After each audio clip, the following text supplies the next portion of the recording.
यहाँ चल रहे हैं उपनिषद, उसके दिमाग में खाना और खटिया है। ये आदमी खटिया है।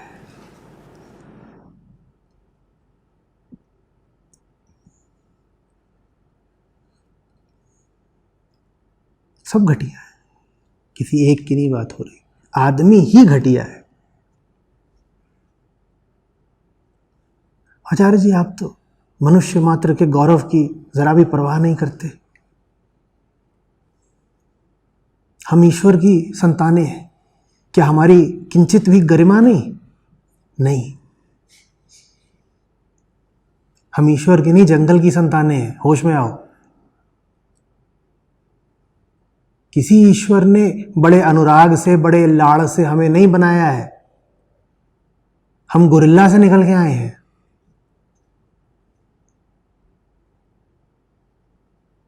पर आचार्य जी, मनुष्य तो ईश्वर की सर्वश्रेष्ठ कृति है ना? नहीं, ओरंगुटान की।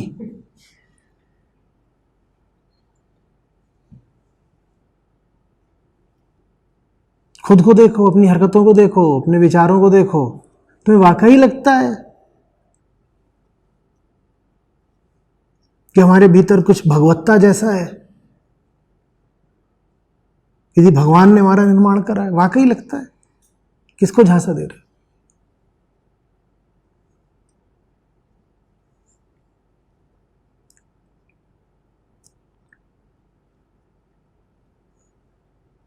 गनीमत यह है कि ज्यादातर जो हमारी करतूतें हैं वो दिमाग में ही रह जाती हैं,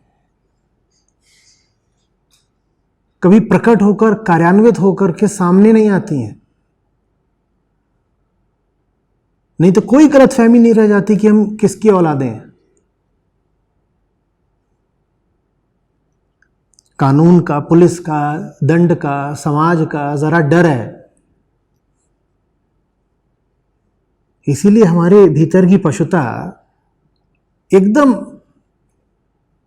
समक्ष ही प्रकट नहीं होती। तो हमें जरा सा बोलने का अधिकार मिल जाता है, बहाना मिल जाता है कि देखिए है, हम तो बड़े अच्छे, बड़े गरिमावान लोग हैं।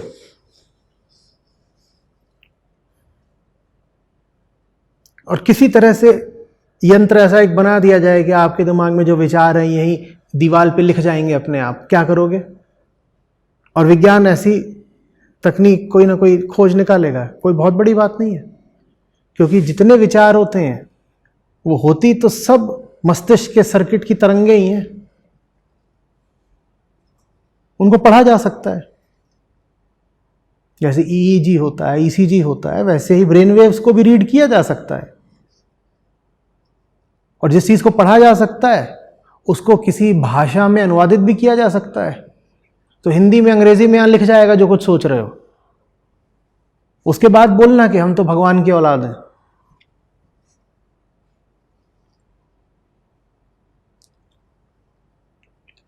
अहंकार ने बड़ी जोर से अपनी पीठ थपथपाई।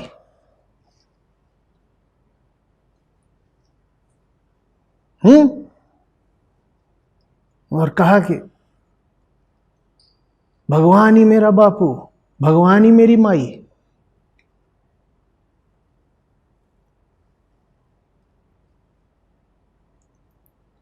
अध्यात्म की जरूरत ही इसीलिए है ना, क्योंकि हमारी शुरुआत ही गड़बड़ होती है।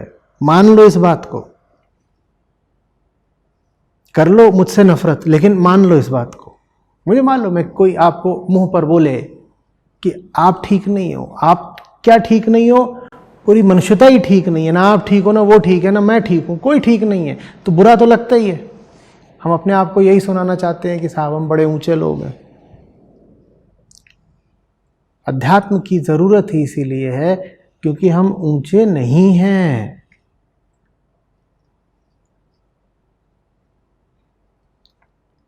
ऊंचाई संभव है अगर तुम खुद से दूर जा सको। हम तलहटी के कीड़ों जैसे हैं। ऊंचाई पर जाना है तो उस तलहटी से पराया होना पड़ेगा।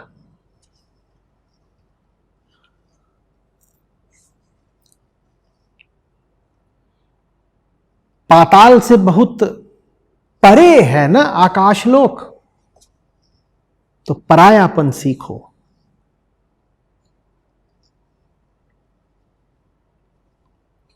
जन्म हम सबका पाताल में ही होता है।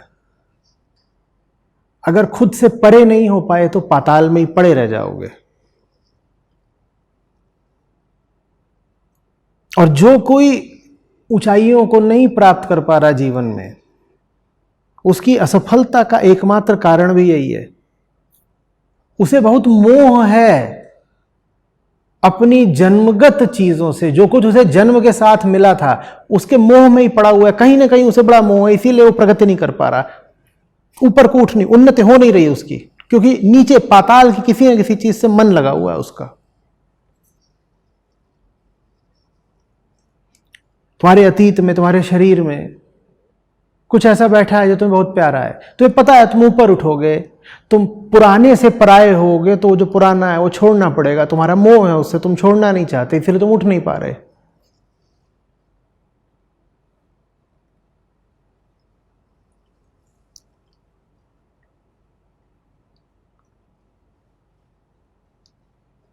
समझ में आ रही है बात?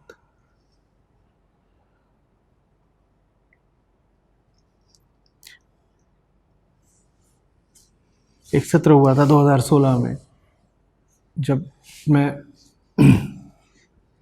पश्चिम के लोगों से पहली बार मिला था। उसका मुझे याद है विषय ही यही था, नॉट बिलोंगिंग। नॉट बिलोंगिंग, मैंने वहां जोर दे के बार बार कहा था, डू नॉट बिलोंग।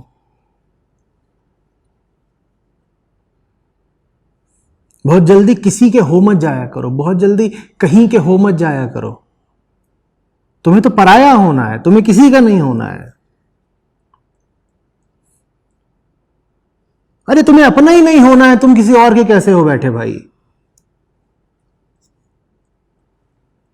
तुम्हें तो दूर जाना है, तुम इस शहर में कैसे अपने 5 पते लिखा रहे हो?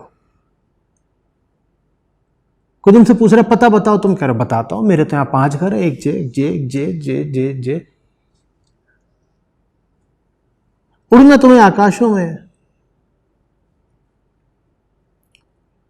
पते तुम बता रहे हो केचुओं के जगत के। जैसे केचुए होते हैं, देखा है क्या करते हैं? वो थोड़ा थोड़ा मिट्टी खोद के वहीं घुस जाते हैं और मिट्टी के गोले बनाते रहते छोटे छोटे, वही घर है उनके।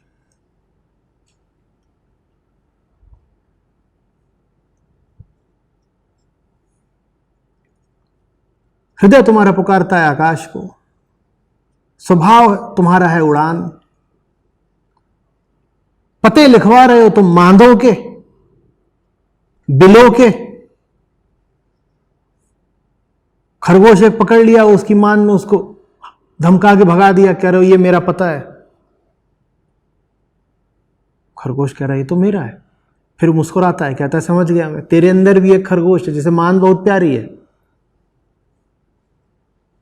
फिर तुमने एक केचुआ पकड़ लिया, फिर तुमने एक सांप पकड़ लिया, सांप का बिल है, सांप को भी धमका दिया, दूर हट ये मेरा है। सांप कह रहा दूर हट जाऊंगा, क्योंकि भाई है ना तू मेरा। समझ गया बहुत अच्छे से, जिस्म तेरा इंसान का है पर भीतर से है तू सांप ही। नहीं तो तू बिल क्यों बनाता, तू आकाश में उड़ न जाता।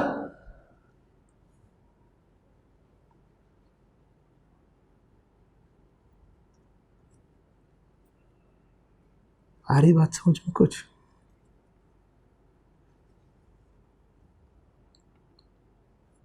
आचार्य जी, आपने कहा था कि हम गोरिल्ला से ही आए हैं और कानून इत्यादि के डर के कारण ही संभले हुए हैं, अन्यथा पूर्णतया ही जंगली व्यवहार करने लगेंगे। मतलब पर क्या ये कानून भी तो मतलब गोरिल्ला रूपी मनुष्य से ही आए हैं, तो विरोधाभास नहीं है इसमें?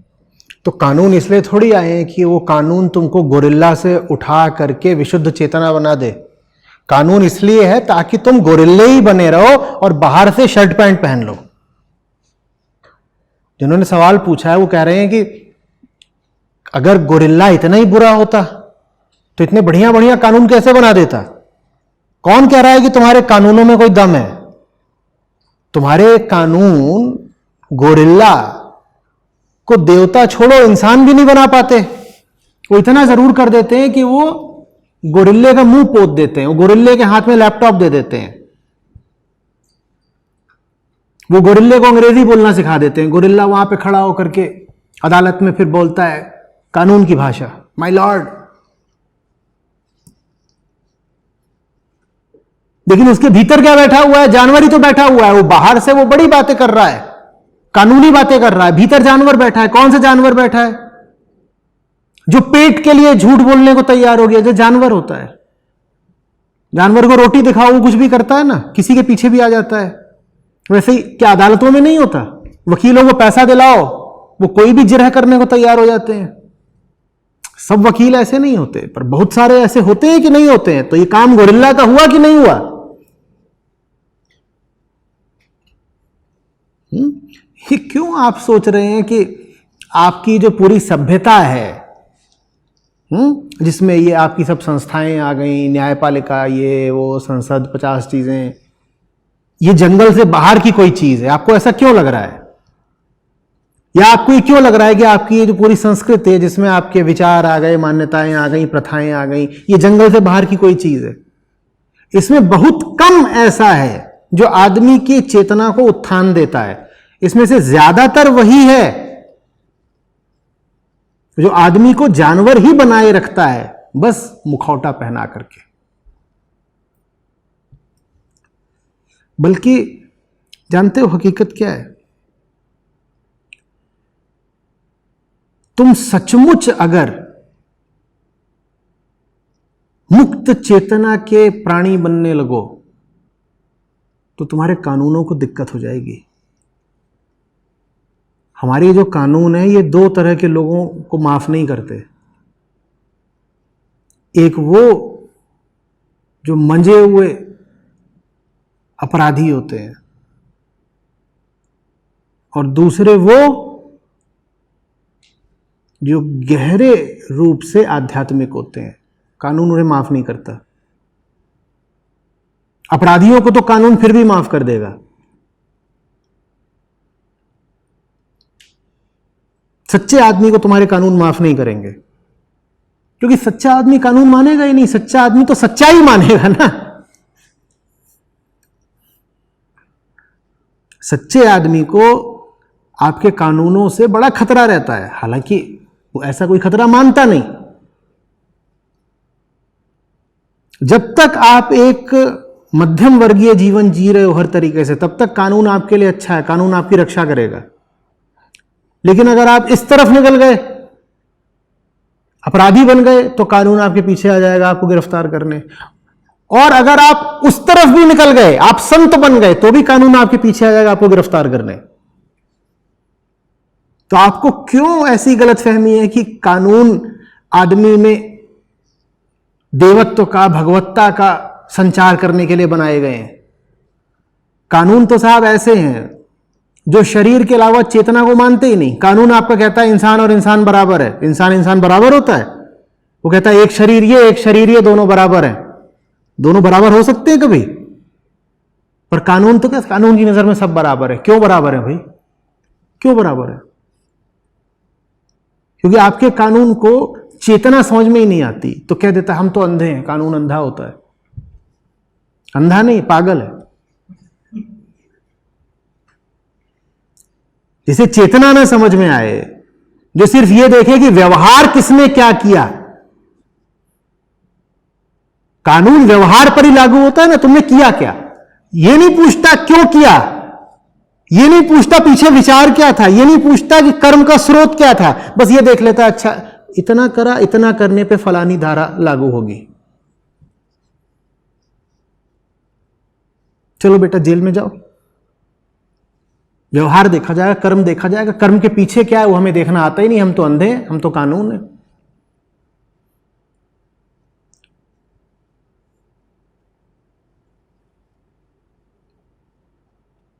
उदाहरण देता हूं, तुम्हारे कानून को बिल्कुल ये बात समझ में नहीं आती कि ये जो जीव जंतु हैं, इनसे भी प्रेम किया जा सकता है। कि इनको भी रक्षा की जरूरत होती है।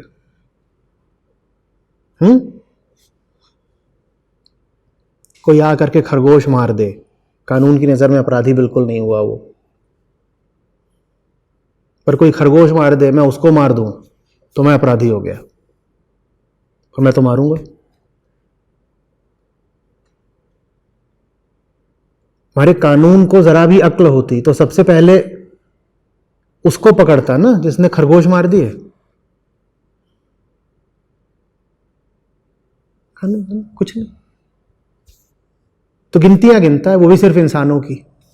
अधिकार है किनको है? इंसानों को है।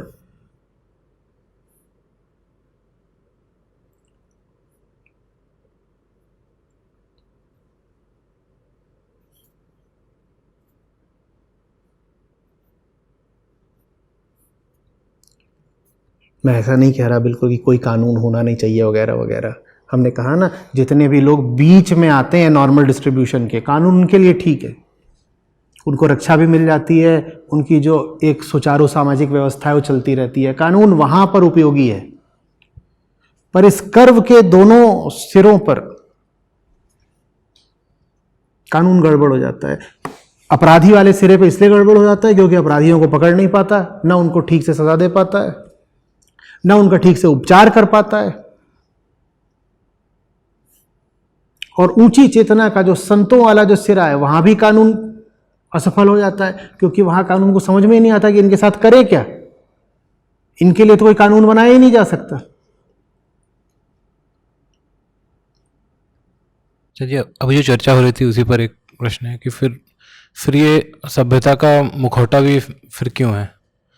सभ्यता का मुखौटा भी सभ्यता का मुखौटा भी इसलिए है क्योंकि कुछ लोग हुए ऊंची और मुक्त चेतना के, जो बार बार बोल गए कि सभ्य होना जरूरी है, अनुशासित होना जरूरी है। वो सभ्यता की और संस्कृति की और अनुशासन की बात कर गए थे आध्यात्मिक कारणों से, और उनकी बात में, उनके व्यक्तित्व में, उनकी हस्ती में इतना दम था कि आप उनकी बात ठुकरा नहीं सकते। तो उन्होंने अगर कह दिया कि साहब ये सब चीजें हैं जो जरूरी हैं, तो आपको माननी पड़ेंगी। लेकिन वो बातें जहां से आ रही हैं, उन व्यक्तियों के भीतर का जो स्रोत था जहां से उनकी बातें आई, उस स्रोत से आप कोई संबंध नहीं बैठा पाए। वो बातें बस आपने पकड़ ली क्योंकि उन बातों को न पकड़ने का आपके पास विकल्प नहीं रह गया था। वो बातें इतने आग्रह के साथ कही गई थीं, इतनी सत्यता के साथ कही गई थी, वो प्रकाश की एक चकाचौंध की जैसे थी बातें, आप उनको ठुकरा नहीं सकते थे। तो बातें आपने पकड़ ली। अब वो बातें बन गई नैतिकता, कि ऐसा करना होता है। ऐसा क्यों करना होता है? उस स्रोत से, उस सूत्र से आपका कोई संबंध नहीं बन पाया, उतनी गहराई पे आप नहीं जा पाए, लेकिन जो उन्होंने कहा ऐसा करना होता है वो आपने पकड़ लिया। वो चीज नैतिकता बन गई। हमारे सारे कानून नैतिकता से निकले हैं। हमारे कानून इसलिए नहीं है कि आदमी एक दिन उत्थान कर करके अपनी उच्चतम संभावना को प्राप्त हो जाए। हमारे सारे कानून ऐसे ही हैं कि ऐसा करना ठीक होता है और ऐसा करना गलत होता है, बस। कोई पूछे क्यों, आप बता नहीं पाएंगे।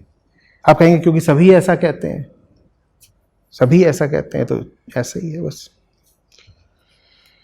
उदाहरण के लिए, चोरी करने पर सजा मिलेगी, कानून है, बिल्कुल साधारण सी बात। चोरी करना क्यों गलत है? बड़ा मुश्किल होगा कि आप किसी कानूनविद को पकड़ें और वो इसका सही सही उत्तर दे पाए, चाहे वकील हो, चाहे न्यायाधीश हो, चाहे उच्चतम न्यायालय क्यों ना हो। बड़ा रोचक होगा उनसे इस विषय में बातचीत करना कि चोरी करना गलत ही क्यों है। वो फंस जाएंगे, नहीं बता पाएंगे। अब आचार्य की शिक्षा हमारे अवतारों और संतों ने दी है, उनकी सीख में आचार्य आता है। आचार्य माने चोरी नहीं करना है, तो उन्होंने समझा दिया आचार्य, तो कानून बन गया चोरी नहीं करना है। पर उन्होंने आचार्य इसलिए समझाया था क्योंकि चोरी करोगे तो कभी अहंकार से मुक्ति नहीं पाओगे। उन्होंने आचार्य इसलिए समझाया था, या अपरिग्रह उन्होंने समझाया था इसलिए समझाया था। लेकिन कानून बन गया चोरी करने पे फिर इतने साल की सजा है। ये कानून इसलिए थोड़ी बना है कि अगर चोरी करिए तो मुक्ति नहीं मिलेगी। ये कानून तो इसलिए मिला है कि उसकी चीज तुमने चुराई क्यों। अहंकार परिग्रह करना ही चाहता है। वहां पे अचौर्य और अपरिग्रह साथ साथ चल रहे थे। वहां पर अचौर्य और अपरिग्रह एक साथ चल रहे थे। अचौर्य कह लो, अस्तेय कह लो, ये सब न चुराने के नाम है, चुराना नहीं है। तो वहां न चुराना और संग्रह न करना, परिग्रह माने संग्रह करके रखना, अस्तेय माने न चुराना, तो वहां ये दोनों शिक्षाएं एक साथ दी जा रही थी कि न चुराओ न संग्रह करो। कानून कहता है उसने संग्रह कर रखा था, उसकी चीज तूने चुराई क्यों, उसने संग्रह करा था, उसने ठीक करा था। ये तो बात ही अजीब हो गई, क्योंकि कानून को पता ही नहीं है कि चुराना गलत है क्यों।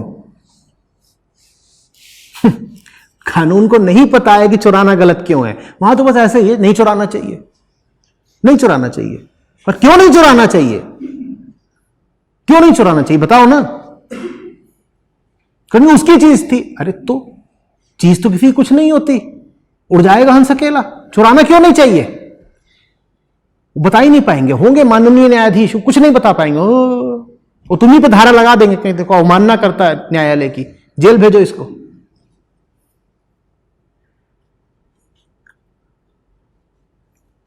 समझ में आ रही है कुछ बात। तो बात तो संतों से ही आ रही है। कोई भी ऊंची बात होगी एक ही जगह से आ सकती है, ऊंची चेतना से। तो अचौर्य, अस्तेय, अपरिग्रह सब वहीं से आ रहा है। लेकिन यहां पे आ गया है, बस उसकी बाहर की खाल बची है, उसके भीतर का हृदय नहीं है, क्योंकि बात आध्यात्मिक नहीं है, अब बात हो गई सामाजिक। सारे कानून, किसी भी कानून की किताब में यह नहीं लिखा है कि इन कानूनों का पालन करोगे तो निर्वाण मिल जाएगा। जबकि जितनी भी सीखें दी गई थी वो सीखें इसलिए दी गई थी कि इन चीजों का पालन करोगे तो मुक्ति मिल जानी है। चोरी गलत है, क्योंकि जो चोरी करेगा वो और ज्यादा धंसता जाएगा अहंकार की गर्त में, दलदल में। इसलिए चोरी गलत है।